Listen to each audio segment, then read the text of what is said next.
ગઈકાલે સુકૃત અનુમોદના ચાલતી હતી અને એમાં પણ હજી થોડુંક આગળ બાકી છે. જોઈ એમાં આગળ કીધું છે કે અચિંત્ય શક્તિ જુત્તાહી, એટલે કે અચિંત્ય શક્તિથી યુક્ત તે કોણ?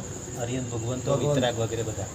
તો અચિંત્ય શક્તિથી યુક્ત છે એવા અરિહંત આદિ ભગવંતો વિતરાગ છે.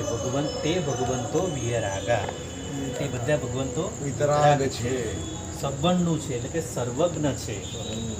પરમ કલ્યાણા, પરમ કલ્યાણા ને પરમ કલ્યાણ હેવું, પરમ કલ્યાણને કરનારા છે અને જીવોના ઉત્તમ કલ્યાણના હેતુ છે. પરમ કલ્યાણ હેવું સત્તાણમ. પછી આવશે આપણે આમ આટલું જોઈએ બધા. મૂઢે અમી પાવે, એના માટે શબ્દ મૂઢે અમી પાવેલ, પણ હું મૂઢ પાપી હું. અમી એટલે હું. મૂઢે અમી પાવે, હું મૂઢ અને પાપી. અણાઈ મોહવાસી, અનાદિથી મોહવાસિત. અણાઈ મોહવાસી, અનાદિથી મોહવાસિત. અણભિન્ને ભાવો, ભાવથી એટલે પરમાર્થથી અજાણ છું. અણભિન્ને ભાવો, આ વિતરાગ ભગવાનના જે વાત્સલ્ય ભાવ છે એનાથી હું અજાણ છું. એ લોકો કેટલું કલ્યાણ કરે છે બધા જીવો, એનાથી હું અજાણ છું. હિયા હિયાણમ અભિન્નેસિયા, અરિહંતાદિકના સામર્થ્યથી હું હિત અને અહિતનો જાણનાર થાઉં.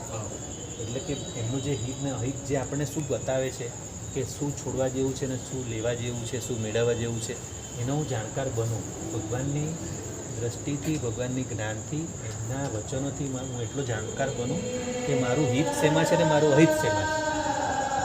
અરિહંતાદિકના સામર્થ્યથી હું હિત અહિતનો જાણનાર થાઉં. અહિય નિવિત્તેસિયા, અહિતકારીથી નિવૃત્ત બનો અને હિતમાં પ્રવૃત્ત બનો. હિય પવિત્તેસિયા, બરાબર. હિયા હિયાણમ અભિન્નેસિયા, અહીંયા સુધી આવ્યું. હા, અને પછી એની આગળ આપણે આટલે સુધી કરીએ કે આમાં શું કીધું છે.